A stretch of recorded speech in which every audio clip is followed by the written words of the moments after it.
فأنا ناصح لإخواني بالصدع بالحق تبيض وجوههم. السكوت في مسألة الحزبية يضرها، فاصدع بما تؤمر وأعرض عن المشركين. سلامي على دماج ورجالها والشيخ يحيى ودار العلم يا سعد بانيها.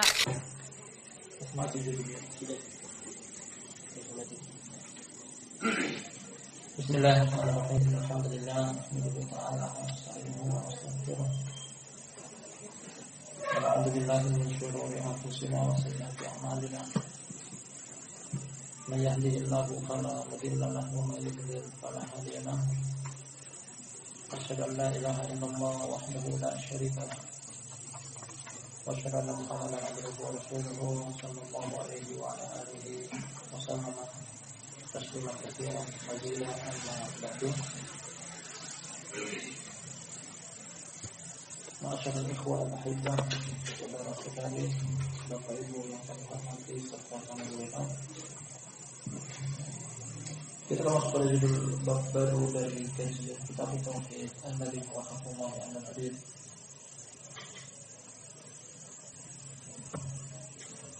Kajian yang kita kaji pada beberapa bulan terakhir ini sebuah kitab dikarang oleh Imam Abu Hasan Muhammad bin Wahab rahimahullah. Pada pertemuan malam terakhir kita ambil satu bab nah, telah kita selesaikan bab yang ke-49. Kita akan masuk pada judul bab baru pada malam hari ini. Dalam tulis semoga Allah merahmati beliau, bab Al-Khamsun atau Al-Khamsun, bab yang ke-50. Bab yang ke-50.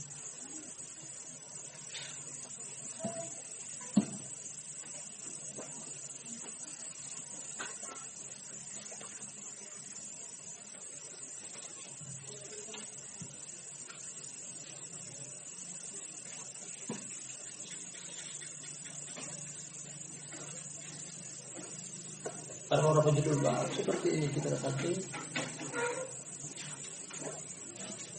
materi pada bab dibawakan langsung berupa ayat Qur'aniyah. Qaulullah Ta'ala, perkataan Allah Ta'ala, walillahil asma'ul husna fad'uuhu biha wa dharul ladzina yulhiduna fi asma'ihi sayujzauna ma kanu ya'malun.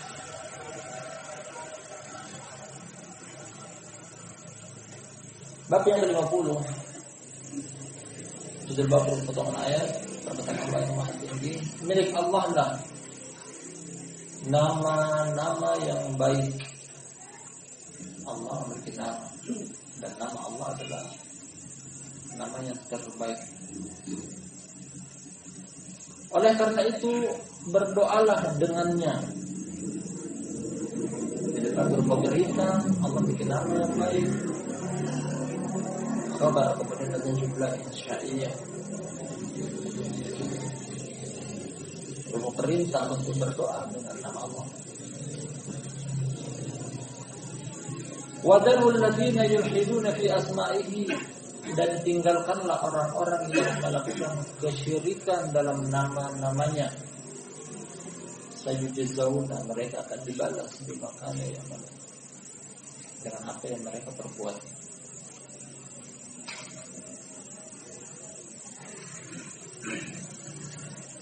Bab yang ke-50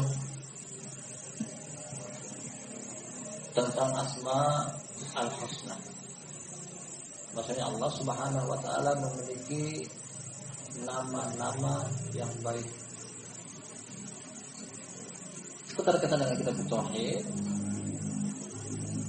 ini adalah jenis tauhid yang ketiga di antara tiga jenis tauhid: rububiyah, uluhiyah. Yang kedua uluhiyah, yang ketiga asma wa sifat. Rububiyah dan uluhiyah beliau telah kupas panjang di awal-awal kitab. Rububiyah berkaitan dengan pekerjaan Allah, uluhiyah atau dijuluki juga dengan tauhid ibadah berkaitan dengan pekerjaan hamba.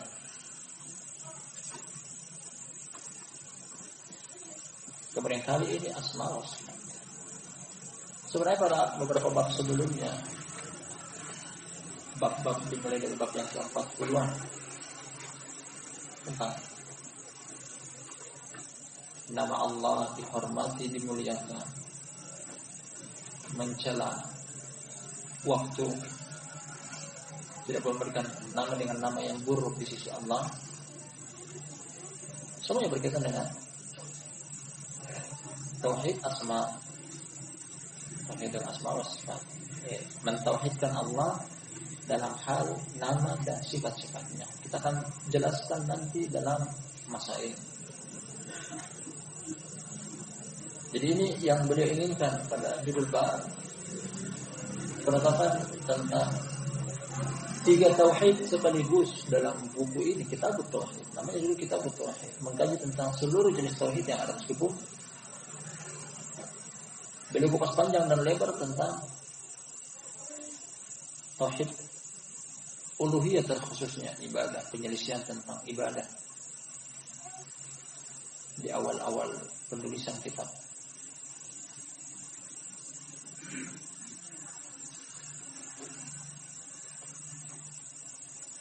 Dalam ayat yang singkat ini ada beberapa hal yang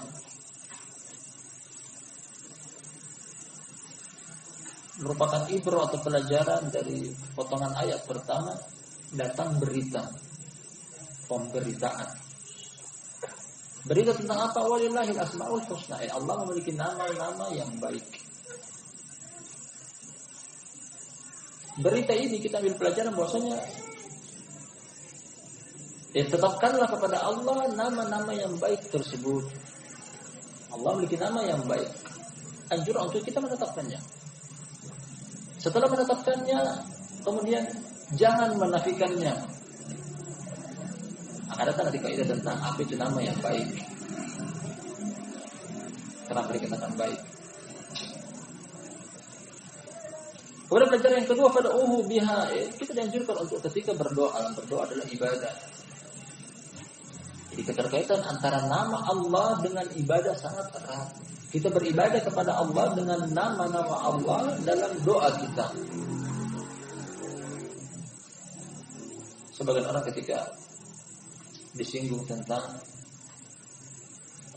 nama-nama Allah, mereka mengatakan untuk apa mengkaji tentang nama-nama Allah? Hanya merupakan buah bibir yang dilantunkan. Karena sebagian mereka hanya menghafal, tapi tidak tahu apa makna kandungan dari nama Allah. Ar-Rahman, Ar-Rahim, dan seterusnya.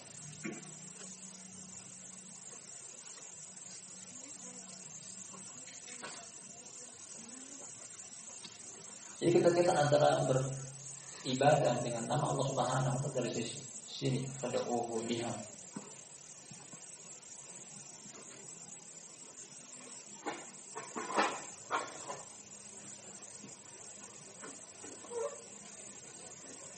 Kemudian berikutnya, setelah menetapkan nama Allah Subhanahu wa taala Al-Husna, kita dianjurkan juga untuk beribadah dengannya dengan cara berdoa dengan perantara nama yang husna tersebut. Pada potongan akhir dari ayat ini terdapat peringatan untuk menempuh jalan orang-orang yang melakukan kesyirikan dalam nama Allah. Kita terangkan bagaimana bentuk kesyirikan dalam asma al-husna ini dengan perkataan Allah, wa darul ladzina yulhiduna fi asma'ihi. Tinggalkanlah orang-orang melakukan ilhad dalam namanya. Ilhad, al-mail artinya menyimpang dari materi Al-Qur'anul Karim, hadis nabawiyah, pemahaman para salaf ridwanullahi alaihim ajma'in dalam penetapan dan penafian asma wa sifat. Nah, 3 poin ini yang kita petik dari ayat. Tadi telah kita terangkan tentang keterkaitan dengan kitab tauhid secara garis besar, bahwa kita kitab tauhid, namanya saya kitab tauhid, mengkaji seluruh jenis tauhid sekaligus rububiyah, uluhiyah dan asma wa sifat dan terkandung dalam judul bab ini. Kata penulis berikutnya, Dzakar Ibnu Abi Hatim an Ibnu Abbas radhiyallahu anhuma yulhiduna fi asma'ihi yusyrikun. Kita dulu. Imam Ibnu Abi Hatim dalam tafsirnya, tafsir haditsiyah, tafsir yang dibawakan dalam bentuk metode ahli hadis. Dari Ibnu Abbas,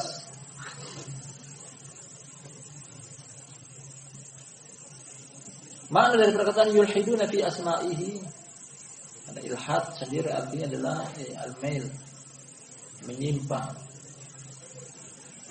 menyamping, lahad. Makanya bagian terendah dari kuburan namanya lahad, liang lahad, karena dia menyamping menghadap ke arah kiblat. Al-lahad artinya menyimpang, melenceng dari kelurusan. Menyimpang dari nama Allah artinya adalah yusyrikun, mereka menyekutukan Allah. Jadi sebagaimana kesyirikan terjadi pada rububiyah dan uluhiyah yang telah kita kaji pada awal-awal kitab ini, kesyirikan juga terjadi pada asma wa sifat. Bagaimana bentuknya akan kita dapati nanti dari masail. Bagaimana bentuk kesyirikan dalam asma wa sifat. Contoh beliau sebutkan wa anhu, dan juga dari Ibnu Abbas radhiyallahu anhu, sammul lata minal ilah wal uzza minal aziz. Ini bentuk ilhad. Salah satu contoh ilhad dalam nama Allah adalah nama Allat, salah satu berhala bangsa jahiliyah Arab kaum Quraisy, adalah pecahan dari kata ilah, nama muannasnya, mana saja perempuan.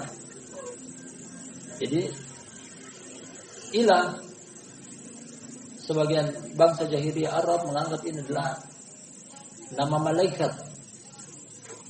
Malaikat artinya, bangsa jahiliyah Arab menganggap bahwasanya malaikat adalah anak perempuan Allah. Makanya Allah memiliki anak perempuan.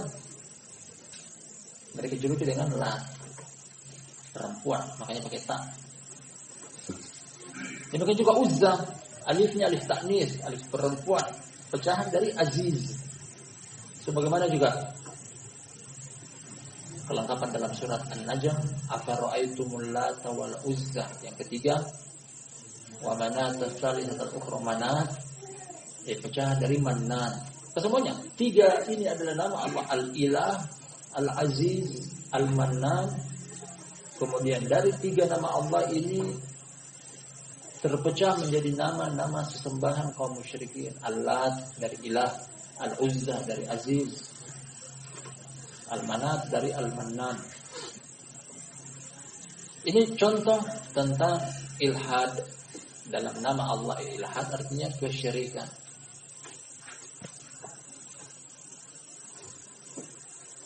Wa anil A'mash, dari A'mash Sulaiman bin Mihran Abu Muhammad Al-Kufi, yadkhuluna yudkhiluna ma fiha ma laysa minha. Mereka memasukkan di dalamnya, makna ilhad artinya adalah mereka memasukkan ke dalam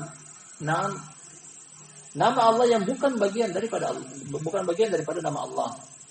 Bukan nama Allah, mereka masukkan bagian daripada nama Allah, yang termasuk ilhad. Termasuk ilhad. Seperti yang bukan nama Allah adalah kaum Nasara, mereka menjuluki Allah dengan kata Bapa atau Bapa. Ini termasuk ilhad.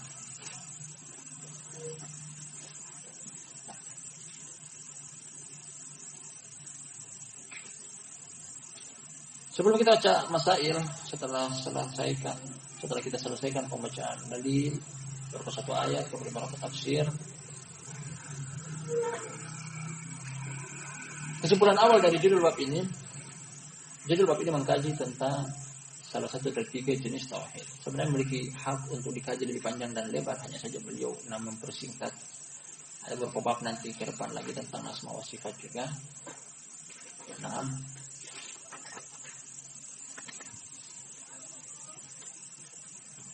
Dikarenakan di zaman tersebut, di zaman beliau tinggal Syekh, zaman beliau hidup Syekh Muhammad bin Abdul Wahab, yang paling tenar terjadi kesyirikan hanya pada dua materi, rububiyah dan uluhiyah. Adapun asma wa sifat meskipun terjadi hanya saya sedikit.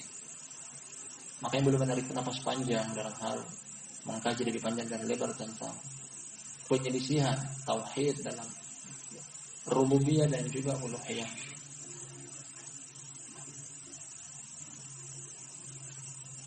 Karena firqah-firqah yang tergolong menyelisihi asma wa sifat di zaman kita sampai sekarang ini hampir punah. Kita tidak katakan bahwasanya habis. Ada pemahaman Mu'tazilah, ada pemahaman Asy'ariyah, dan ini masih banyak. Nah, ada seperti Jahmiyah, Qadariyah yang menyelisih dalam asma wa sifat. Sebab ulama mengatakan bahwasanya inqaradu, mereka telah tiada tokohnya. Namun buku-buku mereka masih ada. Tidak dipungkiri bahwasanya ada 1-2 orang yang berpemahaman tersebut hanya saja dijumpai sedikit. Yang masih tersisa seperti pemahaman yang tenar di zaman kita sekarang ini, Asy'ariyah atau Kullabiyah, Maturidiyah. Dan pembahasan ini sepertinya butuh kajian tersendiri tentang asma wa sifat. Makanya sebagian mereka pun menjadikan satu buku khusus, atau mereka menjadikan satu tulisan khusus tentang asma wa sifat. Nah, kita akan baca masail. Fihi masail. Ada nama masail dalam judul bab ini. Al-ula yang pertama, itsbatul asma, penetapan tentang nama. Nah, menetapkan nama, bahwasanya Allah Subhanahu wa taala memiliki nama. Dalam hal ini perlu kita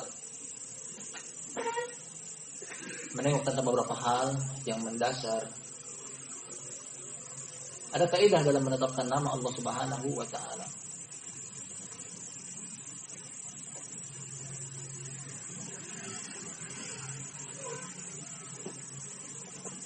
Dalam menetapkan nama bagi Allah Subhanahu wa taala, kaidah tersebut adalah yang pertama, menetapkan bagi Allah Subhanahu wa taala apa yang Allah Subhanahu wa taala tetapkan bagi diri dia sendiri. Ini dia. Tidak boleh keluar dari sini. Kalau nama kita, orang tua kita yang berikan nama. Tapi kalau Allah, siapa yang berikan nama? Allah sendiri. Makanya dia, kaidah yang pertama adalah menetapkan nama bagi Allah apa yang Allah namai diri dia sendiri. Jadi kita nggak punya hak untuk memberikan nama kepada Allah, tidak. Kita nggak punya hak untuk memberikan nama kepada Allah. Kalau begitu, dari mana kita menyimpulkan tentang ini adalah nama Allah Subhanahu wa taala? Dari berita yang datang dari Allah sendiri. Allah menetapkan. Ini yang kedua. Nah, ini yang pertama. Kemudian yang kedua adalah menetapkan bagi Allah apa yang Rasul sallallahu alaihi wasallam tetapkan bagi diri Allah. Ini yang kedua. Menetapkan bagi Allah apa yang Rasul sallallahu alaihi wasallam tetapkan bagi diri Allah. Jadi dua kaidah mendasar tentang menetapkan nama Allah adalah pertama, menetapkan bagi Allah apa yang Allah tetapkan. Yang kedua, menetapkan bagi Allah apa yang Rasul sallallahu alaihi wasallam tetapkan. Titik. Dalam hal penetapan, tidak ada seorang pun yang boleh untuk menetapkan nama bagi Allah. Ini sama dengan sifat. Kita mengkaji tentang nama. Nah, juga merupakan cabang mengkaji tentang sifat.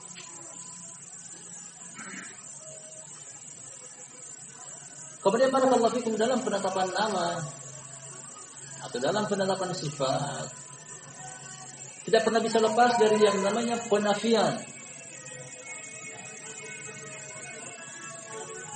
Demikian juga kaidahnya sama.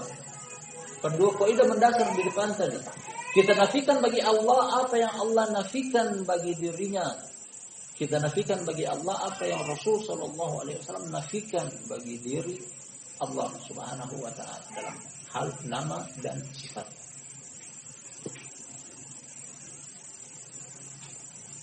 Jadi dua hal ini ada dalam asma wa sifat. Apa itu? Penetapan dan penafian. Penetapan dan penafian. Jadi kita menetapkan kepada Allah Subhanahu wa taala apa yang Allah dan Rasulnya tetapkan bagi diri Allah, kita menafikan bagi Allah apa yang Allah dan Rasulnya nafikan dari diri Allah. Kita berikan contoh tentang penetapan dan penafian seperti pada perkataan Allah Subhanahu wa taala yang paling pokok atau paling inti, laisa kamitslihi syai'un wa huwas samiul basir. Dalamnya terdapat dua unsur ini sekaligus. Nah, laisa kamitslihi syai'un, sebuah ayat yang datang dari Al-Qur'an. Tidak ada yang sama dengan Allah sesuatu apapun. Ini penafian. Laisa kamitslihi syai'un. Tidak ada yang sama dengan Allah dari segala sisi dan segi. Namanya, sifatnya. Kemudian pada potongan terakhir yang merupakan rukun ke dalam ayat tersebut, inilah isbatul asma. Wa huwas samiul basir, dan dialah yang maha mendengar dan maha melihat. Maha melihat dan maha mendengar. Nah, Allah melihat, Allah mendengar. Nah, ini kita tetapkan. Nama Allah adalah di antaranya As-Sami' Al-Basir. Allah maha mendengar, Allah maha melihat. Penetapan sebagaimana yang Allah Subhanahu wa taala tetapkan. Ini di antara nama yang Allah tetapkan bagi dirinya. Namun perlu kita berikan qaid, patokan lebih awal bahwa di depan tadi mengatakan bahwasanya laisa kamitslihi syai', tidak ada sesuatu pun yang sama dengan Allah. Kemudian pada potongan akhir ayat ini menetapkan bahwasanya Allah maha mendengar, maha melihat. Sekarang kita pahami bahwasanya kalau begitu sama, manusia bisa melihat, manusia bisa mendengar. Kalau begitu sama, untuk apa dinafikan di depan laisa kamitslihi syai'? Dari sinilah kita terapkan tentang Asma'ullahil Husna. Nama Allah itu yang terbaik, lebih baik daripada yang lainnya, mengandung makna yang juga terbaik. Karena meskipun mungkin namanya sama, tapi hakikatnya berbeda.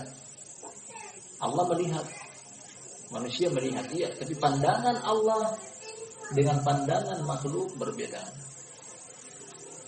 Pandangan makhluk terbatas, sedangkan pandangan Allah Subhanahu wa taala tak terhalangi ruang dan waktu. Kita mungkin bisa melihat apa yang dibalik, apa yang di dalam 4 tembok ini di dalam masjid. Tapi apa yang dibalik tembok kita nggak tahu. Tapi pandangan Allah Subhanahu wa taala tak terhalangi ruang dan waktu.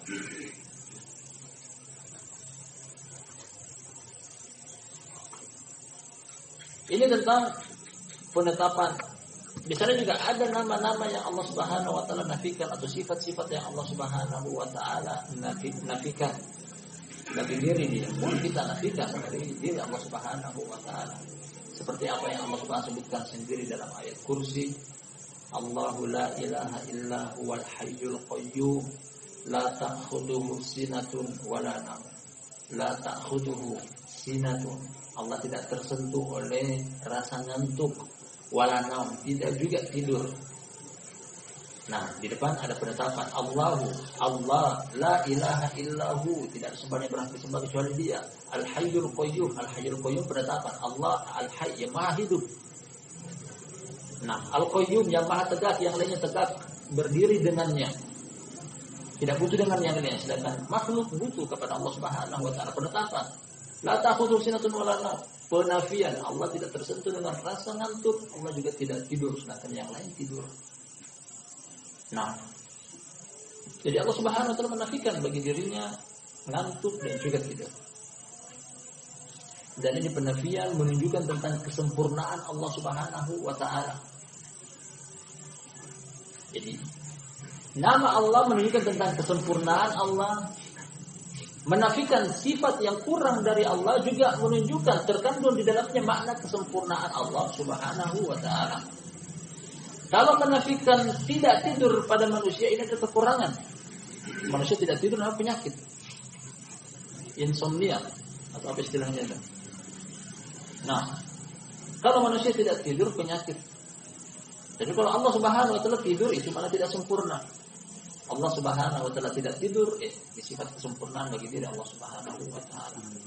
Jadi dari sini barakallahu fikum menetapkan bagi Allah Subhanahu wa taala nama dan sifat yang sempurna. Menafikan dengan kesempurnaan Allah Subhanahu wa taala. Menafikan dari diri Allah Subhanahu wa taala sifat yang kekurangan juga mengandung di dalamnya makna kesempurnaan bagi Allah Subhanahu wa taala. Jadi apa yang sempurna pada manusia belum tentu sempurna pada diri Allah Subhanahu wa taala.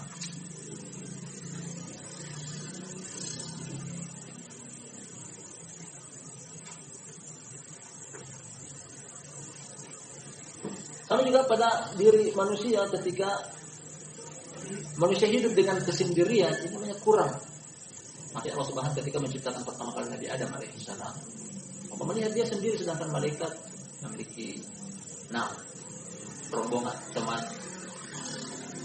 Jin juga memiliki rombongan kaum yang lainnya. Allah Subhanahu wa taala, ya ayuhan nas ittaqu rabbakum alladzi khalaqakum min nafsin wahidah tsumma ja'ala minha khalaqa minha zawjaha. Kemudian diciptakan dari situ pasangan hidupnya. Manusia ketika kurang, manusia ketika dia sendiri namanya sifat kurang, tidak memiliki pasangan hidup. Tapi pada diri Allah Subhanahu wa taala kesendirian adalah kesempurnaan. Kesendirian adalah kesempurnaan. Allah tidak butuh dengan pasangan hidup. Mattakhadallahu min waladin wa ma kana ma'ahu min ilah. Idan la dhahaba kullu ilahin bima khalaqa wa la ala ba'dihim ala ba'd. Allah Subhanahu wa taala tidak menjadikan putra, tidak memiliki pasangan hidup, tidak juga ada saingan dan tandingan. Seandainya ada dua pencipta di alam semesta ini, niscaya masing-masing akan saling tanding. Berebutan. Hari ini hari yang sama. Yang satunya mau hujan, yang satunya mau panas. Rindu. Tidak jadi. Akhirnya Allah Subhanahu wa taala wala ala ba'dhum ala ba'd. Lau kana fihi ma alihatun illa Allah la fasadata. Seandainya di alam semesta ini ada dua pencipta, niscaya alam semesta ini tidak akan aman, tidak akan terkendali. Kendaraan saja memiliki satu pemimpin, supir mobil cuma satu. Kalau duanya, satu belok kiri, satu belok kanan, arah mana kita? Pilot juga satu di pesawat, masinis kereta api, nakoda di kapal, rumah tangga juga memiliki satu pemimpin. Demikian juga alam semestanya memiliki satu pencipta, satu pengatur.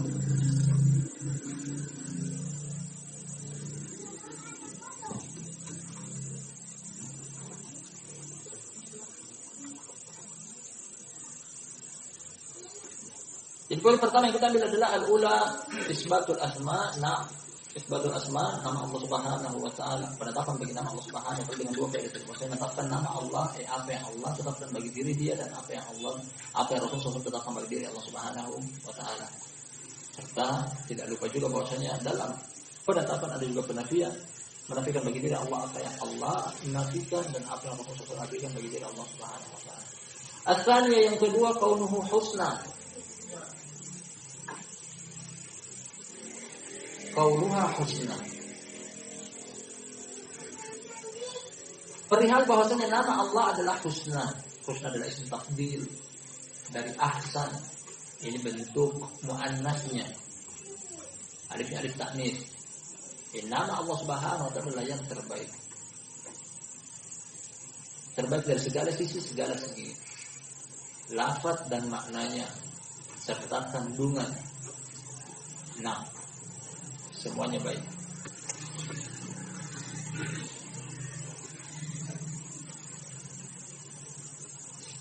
Dan kaidah tentang Allah Subhanahu wa taala namanya adalah Al-Husna. Maksud kami nama Allah Subhanahu wa taala baik. Tidak keluar dari koridor apa yang telah kita sebutkan tadi, bahwasanya yang pertama adalah diambil dari lafaz Al-Qur'an. Nama Allah Subhanahu wa taala dikatakan husna apabila pertama diambil dari lafaz Al-Qur'an. Kemudian yang kedua diambil dari lafaz hadis. Jangan keluar dari koridor ini. Karena ketika nama Allah Subhanahu wa taala mungkin diambil dari bukan Al-Qur'an, diambil bukan dari sunnah, bahkan bukan dari bahasa Al-Qur'an dan sunnah, yakni bahasa Arab, bisa jadi itu tidak husna. Meskipun itu juga kita itlaqkan kepada Allah Subhanahu wa taala. seperti yang sering kita singgung. Makanya hal ini Syekhul Islam Ibnu Taimiyah rahimahullah taala mengatakan bahwasanya jangan berdoa kepada Allah Subhanahu wa taala kecuali dengan nama yang datang dari Al-Qur'an dan datang dari As-Sunnah. Makanya berdoa dalam bab doa tidak boleh ya Tuhan, oh my God, misalnya. Dalam hal pemberitaan, mereka masih membolehkan berita bahwasanya Allah Subhanahu wa taala dengan nama seperti itu. Tapi kalau berdoa, karena dari ayat jelas sekali walillahil asmaul husna fad'uuhu biha. Milik Allah Subhanahu wa taala nama-nama yang baik, maka berdoalah kepada dia. Ya, kita dianjurkan oleh Allah Subhanahu wa taala untuk berdoa kepada dia dengan perantara nama-nama yang husna. Apa kaidah nama yang husna? Nama yang husna adalah nama yang diambil dari Al-Qur'an dan nama yang diambil dari sunnah. Selain daripada itu tidak husna. Makanya jangan berdoa dengannya.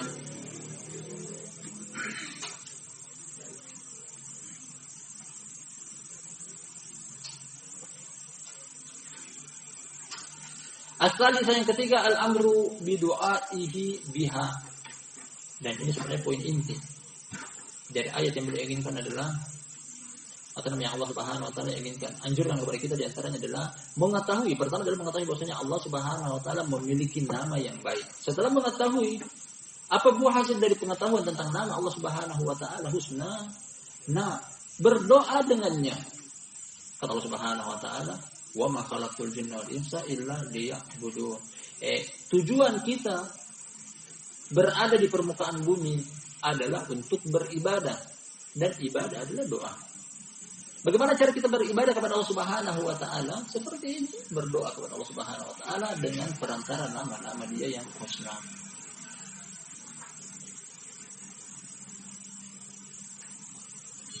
Kalau kita dianjurkan untuk berdoa kepada Allah dengan nama yang husna, kalau begitu pelajari apa itu nama Allah. Karena tidaklah kebutuhan, tidaklah hajat yang kita ungkapkan kepada Allah Subhanahu wa taala kecuali memiliki keterkaitan dengan nama Allah Subhanahu wa taala. Apa yang kita butuhkan dari kehidupan ini? Butuh rezeki, minta dengan Allah. Allahumma ya razzaq urzuqni. Jomblo, minta istri. Allahumma la tadarni fardan. Ya Allah, jangan tinggalkan aku seorang diri. Allah Subhanahu wa taala memiliki nama-nama yang pas. Allahumma ya Wahhab. Habli min ladunka rahmah misalnya. Masing-masing kebutuhan kita berdoa dan beribadah kepada Allah Subhanahu wa taala dengan nama yang pas, sesuai, cocok dengan nama tersebut.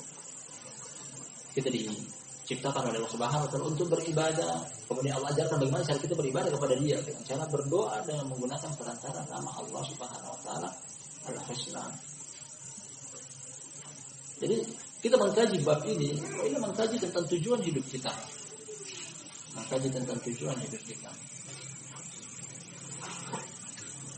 Hidup kita susah, kita minta untuk dirahmati oleh Allah Subhanahu wa taala. Allahumma ya Rahman irhamni. Kita memiliki dosa, Allahumma ya Ghaffar ighfirli, dan semisalnya.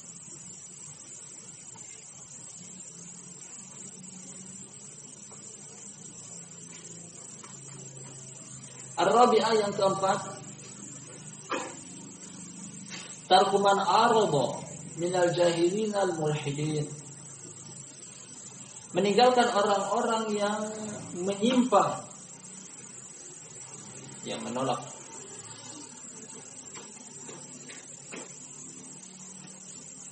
Dari orang-orang jahil dan musyrik. Anjuran dari Allah Subhanahu wa taala untuk meninggalkan para pelaku kebatilan. Pertama adalah kesyirikan. Fa'arid amman tawalla an dzikrina wa lam yurid illa al-hayata ad-dunya.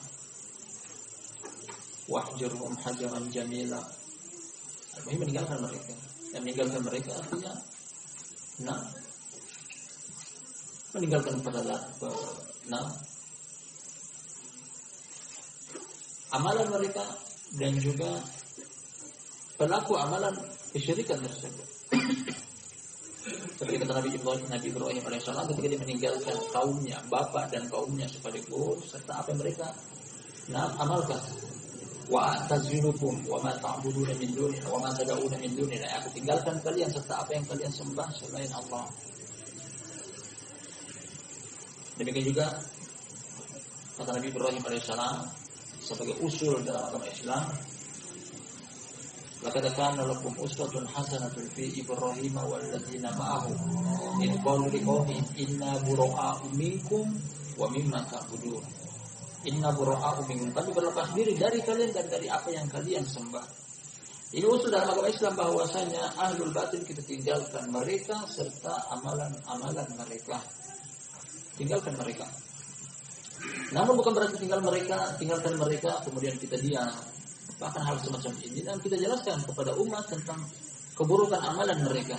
Tinggalkan tubuh mereka, tinggalkan bermajelis dengan mereka. Namun kita terangkan kepada umat bahwasanya mereka ini jalan mereka adalah sesat. Jalan mereka jangan diikuti. Oleh karena itu Allah terangkan dalam Al-Qur'an ini, wa dzarul ladzina yulhiduna fi asma'i. Al-khamisah yang kelima, tafsirul ilhadi fiha. Ini beriringan. Masalah yang kelima adalah keterangan, penjelasan, tafsir tentang bentuk kesyirikan di dalam asma wa sifat. Ada beberapa bentuk kesyirikan dalam asma wa sifat.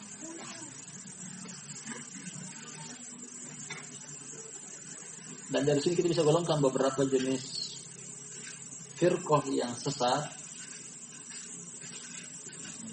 Jenis ilhad diantaranya adalah banyak. Diantaranya adalah yang pertama, mengingkari nama dan sifat Allah. Allah tidak memiliki nama, Allah tidak memiliki sifat. Seperti thariqahnya Jahmiyah. Mengingkari Allah tidak memiliki nama, Allah tidak memiliki sifat.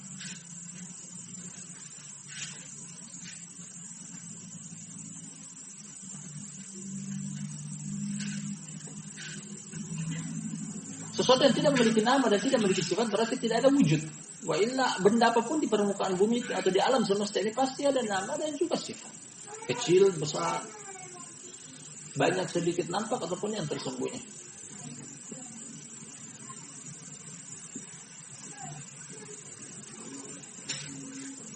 Makanya ketika mereka menafikan bahwasanya Allah tidak memiliki nama, Allah tidak memiliki sifat, berarti mereka menafikan Allah tidak ada wujudnya. Dan jenis yang pertama ini menafikan atau mengingkari nama dan sifat Allah, baik itu mengingkari secara keseluruhan ataupun mengingkari sebagian. Mengingkari secara keseluruhan seperti thariqahnya Jahmiyah, mengingkari sebagian seperti thariqahnya Asy'ariyah, menetapkan Allah Subhanahu wa taala hanya memiliki 7 nama dan 20 sifat. Ini yang tersebar di 6 kurikulum yang ditetapkan oleh Kementerian Pendidikan atau Kementerian Agama. Buku-buku kurikulum agama Islam yang tersebar, mereka ikrarkan asma wa sifat yang diterapkan oleh firqah Asy'ariyah. Wujud, qidam, baqa, mukhallafatul lil hawadits, yamu bihi nafsi, beberapa nama yang ada ini. Hanya beberapa saja.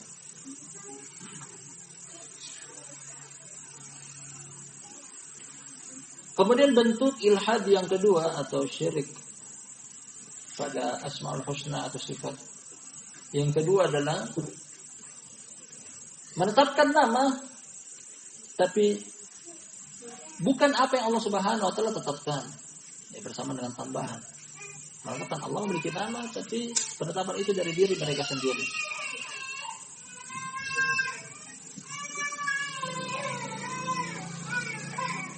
Seperti yang kita contohkan tadi di awal pembahasan, kaum Nasrani menetapkan bagi Allah memiliki nama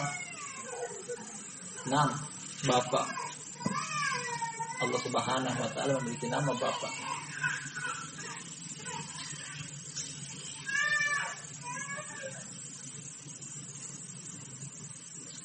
Kemudian bentuk ilhad yang ketiga adalah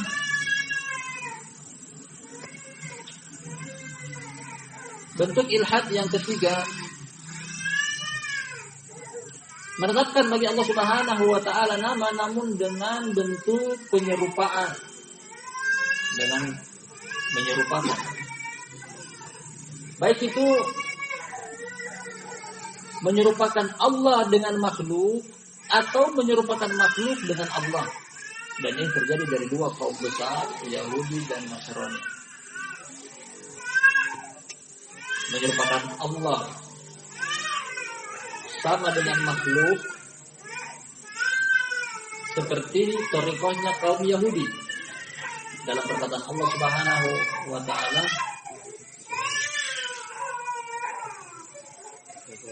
nah, dalam perkataan Allah Subhanahu wa taala, wa qalatil yahudu yadullahi maglulah gullat aydihim wa lu'inu bima qalu bal yadahu mabsuutatan yunfiqu kaifa yasha. Mereka mengatakan bahwasanya Allah Subhanahu wa taala tangannya terbelenggu. Ungkapan tentang sama dengan tangan manusia terbelenggu dari sisi tidak mau mendermakan apa yang ada di tangannya, pelit, kikir, bakhil. Allah membantah mereka, bal yadahu mabsuutatan, bahkan kedua tangan Allah Subhanahu wa taala terbentang. Yunfiqu kaifa yasha, menginfakkan, mendermakan kepada siapapun yang dia kehendaki.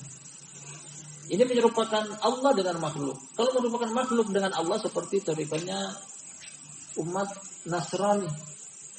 Nah, mereka mengatakan bahwasanya sebagaimana makhluk memiliki anak keturunan, demikian juga Allah Subhanahu wa taala memiliki anak keturunan. Menyamakan makhluk dengan Allah Subhanahu wa taala. Dan juga divonis oleh Allah Subhanahu wa taala sendiri bahwa mereka adalah kafir. Laqad kafara alladziina qalu innallaha huwal masih ibnu Maryam. Kemudian bentuk ilhad yang keempat, seperti apa yang penulis bawakan dari tafsir Ibnu Abbas dalam riwayat Imam Ibnu Abi Hatim. Imam Ibnu Abi Hatim. Ilhad yang keempat, terpecah dari nama Allah Subhanahu wa taala tersebut pecahan-pecahan nama berhala atau sesembahan. Baik itu yang mereka inginkan adalah nama malaikat perempuan atau yang mereka inginkan adalah nama orang soleh seperti dalam tafsir Lat, artinya adalah yalutus sawiq, karena rajulan yalutus sawiq, seseorang yang tadinya dia memiliki profesi pengadon-adonan roti, kemudian dengan kedermawannya hanya dia membuat roti, dia bagikan secara gratis kepada jemaah haji di zaman jahiliyah. Karena kesolehan dia tersebut, akhirnya ketika dia meninggal dunia, kuburannya dia dijadikan semacam tempat sembah selain Allah Subhanahu wa taala. Diminta berkah, dijadikan tempat yang kudus, suci. Ini beberapa jenis ilhad di dalam nama Allah Subhanahu wa taala. As-sadisah yang keenam sekaligus yang terakhir, wa'idu man al-hadah, ancaman bagi orang yang melakukan kesyirikan di dalam nama-nama Allah Subhanahu wa taala. Pada nuskha ini yang ada di depan kita, beliau tidak sebutkan ayatnya. Karena hanya sampai pada yulhiduna fi asma'ihi zawjana bima kanu ya'malun. Itu dengan ayatnya. Artinya adalah akan diberikan ganjaran dan balasan oleh Allah Subhanahu wa taala terhadap apa yang mereka perbuat. Nah, ini apa yang kita ambil pada pertemuan kita di malam hari yang berbarakah ini tentang bab yang ke-50. Alhamdulillah kita selesaikan dari awal sampai akhir, meskipun punya satu bab yang singkat dan ringkas. Dan pada pertemuan berikutnya insyaallah kita akan ambil judul bab baru berkaitan juga masih berkaitan dengan nama Allah Subhanahu wa taala. Insyaallah pada lain kesempatan. Allahu taala alam bisawab. Lebih dan kurangnya mohon dimaafkan. Kita akhiri dengan doa kafaratul majelis. Subhanallahi wa bihamdik, asyhadu an la ilaha illa anta, astaghfiruka wa atubu ilaik.